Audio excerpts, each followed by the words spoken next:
Alright, I'm going to show you how to make your 11M Pro a little bit nicer. Should already be pretty nice, but there are some ways to make it a little better. Before I get started, I'll link to a little post this fella's made on Reddit, so you can, give him all credit and all that jazz in regards to one of the things that I find really helps if you have an issue with it. So yeah, he gives good step-by-step instructions and all that, and I'm just going to sort of gloss over that. So yeah, be sure to head over there, thank him, etc. So step 0 of this process is to actually get a UV1 if you can. Not really a good piece of advice, especially if you've already dropped $90 on a cube. So more of a maybe if you had, the ability to go back in time, or more realistically, you don't own one yet, or you're able to spend the money. I would super duper recommend getting the UV. It's like ridiculously better. The frosted is reasonable with a bit of wear. It gets a bit of gloss to it, but it just doesn't compare. Certainly it's not the soft one. If you're thinking about getting an 11M, don't get the soft one at all. The surface on it peels, just feels weird and slippery. There's like, I think Matti Hiroto Inaba is like the only person on earth who actually uses one. And why he would use one over the UV, you'd have to ask him. But yeah, so the frosted one's decent. I used this for a couple of months, but then as soon as I just decided, I gave in and got a UV, infinitely better. This is why guys like Ryu Hangzhu, Felix, etc. use it. You just have more confidence with your turning because you can actually grip it, whereas a historical issue with these what are matte or frosted cubes is that they're slippery, especially my RS3M, but even this, even with a bit of breaking in, it's just night and day, the difference in like grip and all that. The fact that it's very reflective and everything's like a non-issue. And yeah, hopefully into the future they drop this whole charade of frosted cubes. It's getting pretty annoying, because yeah, just especially if GAN were to look at their fast performers and realize they're all using these glossy ones, there's no value in this matte one. But anyways, so sorry that's not a real piece of advice to start off the video with, but realistically, yeah, I would definitely go for a UV one if possible.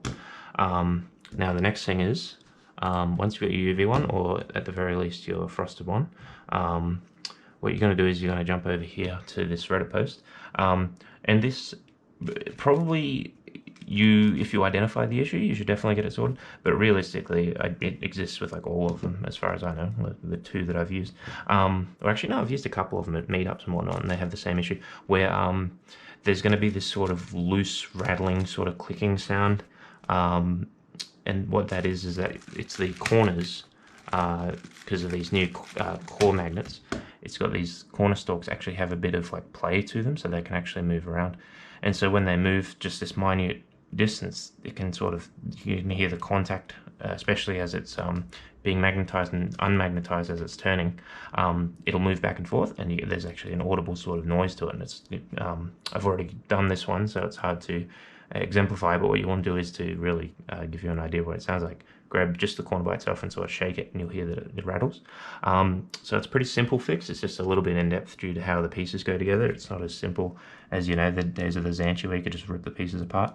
So I'll show you how to do it. So basically, you take out your all your corners. So luckily you don't have to do it for 8 corners, which is nice. And what you're going to do is you're going to twist the stalk. I think it's counterclockwise. So yeah, counterclockwise, it's just like a tad. It's like whatever you call the equivalent, however many degrees that is, who cares? You turn it a little bit, it'll come loose, and then it comes out like this, okay? So then, it's not actually, I think it's technically that causing the noise. Oh yeah, it's technically this causing the noise, but anyways. So what's going to happen now is you've got that out, you're going to want to take off the outer shell. Do this for every corner, obviously. So what you're going to do is, it helps if you have actual fingernails, not next to nothing, but anyways, what you can do is, with a bit of difficulty, I might have to edit this, we're going to, oh, this is going to be frustrating, we're going to, so yeah, maybe let your fingernails grow a little bit, if you have difficulty. Get under there, and then what I do is I sort of run up the side, and that sort of helps, rather than trying to do it corner by corner, if that makes sense. So just sort of pop this off with your nail, as you can see, and then just sort of run it up gently, nice and easy, make sure you're not breaking anything, and then up the side here, and then the whole thing should just pop off like this. Be careful. I've read, someone says here about these magnets may not necessarily be the most secure, so have some super glue on hand if you accidentally knock one. So yeah, just be careful you don't knock one loose, but they could also just come loose by themselves. Haven't had that issue, but it's something that I've read, so just keep that in mind. Now on the inside of this corner, you're going to have this weird tensioning thing they use for the, it adjusts the, I don't know if they actually show that in many reviews how it actually operates, but yeah, when you twist this, blah, blah, blah, it'll change the length of this and therefore changing the magnet strength of the stalk. So what you need to do is you need to remove this part. And this part can be a little tricky, but there's a few ways to do it. So what I've found is a good way is to center it. If you know, maybe you already use center strength magnets. So what you got to do is you can also, best way to do it that I found is you sort of access from the top of one of the like little pieces here, and you center it like this. Okay, now that it's centered it, you're going to want to gently, you got to be pretty careful with it, is sort of, I can't remember my strategy for this. I think it's, I pulled these corners back a little bit and this causes this to pop out. Yep, there we go. So see, I don't know, I wish I could like see the preview on this. But this pops out and then you're going to do it for the other one, and then it should all come apart like this. So just be careful once again, don't bend these too much, obviously, just enough to get this piece out. So you've got this weird little spirally sort of looking thing. And this is where the crux of the whole thing is you're going to want to lube this underside part where this triangle is, and that's where this triangle part goes in, as you can see. So you're going to want to get your 50K. I hope you're using 50K. Don't get ripped off for anything else. Just buy, go to an RC store or wherever, you know. I wouldn't even recommend buying 50K from a cube store because they mark it up like crazy. But anyways, what you're going to do is you're going to get it, and you don't have to use the tip if you don't want to. You put a little here, so just like a drop's worth, and it will sort of just sit there. Beautiful. And then we're going to take this and we're going to put it back in. So it sort of will be facing this way. So obviously just make sure when you're putting it back in that the little triangular pointy bits point towards the slots or whatever. So I just drop it in. And now just be careful not to knock anything loose. You just click it until it all clicks in, and then just adjust the magnet strength to whatever you want. So I set it to strongest. So make sure that it's set to 3 or twist it all the way clockwise, whatever you want. Now chucking it back together, you just, you know, get this, bang it back on. Should go on pretty easy. Take your stalk, pop it on, twist it so it locks in. Make sure you don't have lube all over your hands, and then it will be, as once again it's hard to show and I don't have good enough audio, but it'll be silent basically. Do that for all 8 corners and you'll be good to go. So that will fix the slight rattling issue. Of course, if you've lived with something like the X where you had that issue with the magnet capsules and they rattled, that was a huge pain because you couldn't really get in there and lube anything. So I'm a lot happier that with the 11M you can actually do something about the rattle in the corners. Alright, next thing. So once you've done all those and that's all sorted, and then as he says, once again, read the Reddit post, don't just go off this video, actually give this guy some credit, will you? And now that that's done, so yeah, once you've done all 8 of your corners, then that will all be sorted. You won't have a little rattle to it, blah, blah, blah. Now, next thing to do is to actually jump in, and you may get some spring noise. Usually with cubes that have easily accessible springs, a lot easier to do, but still on this cube, it's not too bad. So what you can do is we can jump in, and I've got to remember how to take off center caps nowadays. Yep. And then what you're going to have is, we're just going to take this off. You should know how to take it off if you know what you're doing. Where's the little, there it is. All right. So you'll have this centerpiece that's all this one sort of tensioning GES.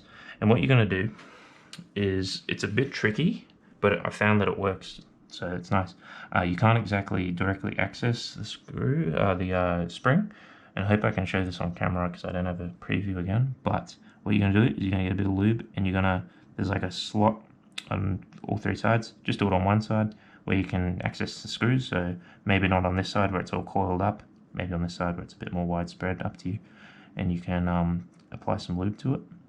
And you can sort of give it a bit of movement, that sort of thing. But generally, just with using the cube and turning and all that sort of jazz, I've found that it like gets around and sort of helps reduce or eliminate spring noise. So it's quite nice. It's a bit hacky. You don't really you know, it's not quite as nice as, oh, you can apply all lube to the underside of a screw and get it all sorted in that regard, but I found that it works, so hopefully that works for you as well. Alright, let's get this back in and set it to 1, and then we have to play with the stupid little thing to get this where I want it to be. 1, 2, 3, 4. There we go. So now you've eliminated spring noise and you've eliminated the rattle in the corners. That's from there, it's just a case of, you know, applying whatever you like to pieces. I just apply 50k, but you can use whatever you like, mix and match, that sort of thing. Try to get your cube back together. There we go. Now, another thing that I would definitely recommend is I'm really not a big fan of logos on my cubes. And so usually with, as you can see, with the history of these cubes, exception of this one because that just peels off. I just haven't used the 357, so I haven't really cared.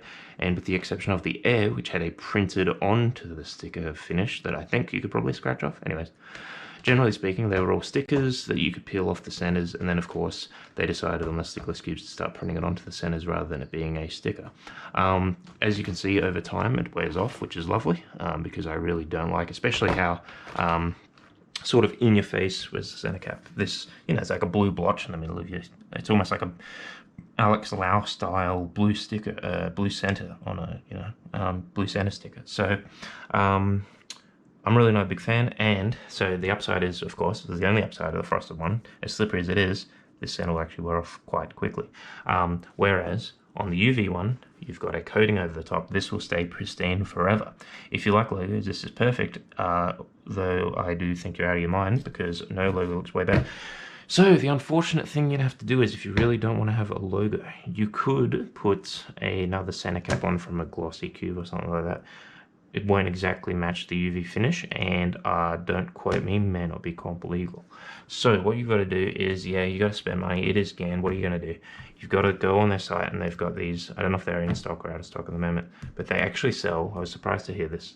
Read this in their. They did an AMA. You can actually get UV coated, or you can get soft coated if you're out of your mind, or you can get frosted if you don't know how to wear it off after like 2 days of soldering. But specifically for the UV one, you need to get one of these if you want your cube to look sick. It's very unfortunate because you do need to drop $1, and then they don't even, it's not like other companies where they'll just mail it to you.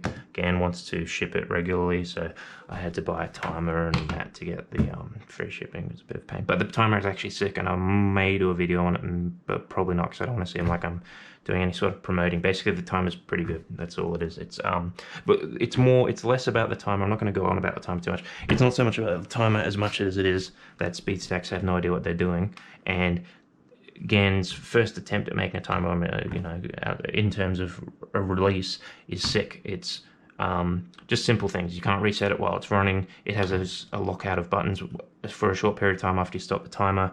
The design is so sweet. I love the black. Anyways, I'm not going to get into that. Maybe that can replace that video I was going to make. All right. So that's about it. You're going to have your, everything's going to be silenced to an extent. You're going to have this beautiful, so much sicker than a logo. It's going to look actually really nice. Obviously, you have my condolences if you are stuck more or less with a matte one. It goes all right, but yeah, the UV is so much better. That should just about wrap it up. So, yeah, I hope they continue to produce these, and then whenever they come up with their next one, maybe this will be a stock option, because I really am not a fan of, and so maybe when the next GAN cube comes out, a video like this may not have to exist, because you can just get a UV one as the default. But anyways, that should be about it. Have a good one.